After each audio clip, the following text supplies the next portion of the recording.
নীলফামারী জেলার ধর্মপাল ইউনিয়নের তহসিলদার পাড়ায় প্রায় ২০০ বছর আগে জমিদার ভোল্লা মাহমুদ সরকার বিশাল আকৃতির লোহার এই কড়াইটিতে হাতিকে পানি পান করাতেন। বর্তমানে এই হাতির কড়াই নামে এলাকার নামকরণ হয় হাতির কড়াই। প্রাচীনকাল থেকে এখানে এই হাতির কড়াইটি রয়েছে। এই বিশাল আকৃতির কড়াইটি এলাকার ঐতিহ্য বহন করে আসছে। নীলফামারীর জেলার এই হাতির কড়াই সবাই এক নামে চেনে।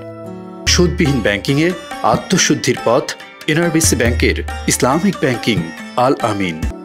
এই বিশাল আকৃতির লোহার তৈরি হাতির কড়াইটি জাদুঘরে নেয়ার জন্য কয়েকবার ঢাকা থেকে লোক আসেন, কিন্তু এলাকাবাসী ও জমিদারের বংশধর তাদের এই ঐতিহ্য ধরে রাখার জন্য কড়াইটি জাদুঘরে নিতে দেয়নি।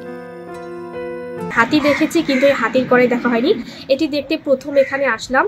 প্রথম এই হাতির কড়াই দেখে অনেক ভালো লাগছে। যে আমি ধর্মপাল তহসিলদার পাড়া হাতির কড়াই যাব, তখন আমাকে আমার এলাকায় এখানে এসে নামায় দেওয়া হয়। এটা আমাদের একটা এলাকার ঐতিহ্য। সোদপুর যে কোনো জায়গা দিবেন প্রত্যেক লোকের কুণ্ঠে বাড়িবে হাতির কড়াই। আর এই হাতির কড়াই অনেক দূর দূরান্ত থেকে মানুষ আসে এবং ঢাকা থেকে সাংবাদিকগুলো ছিল। জমিদার ভোল্লা মাহমুদের বংশধররা জানান এটি তাদের ঐতিহ্য।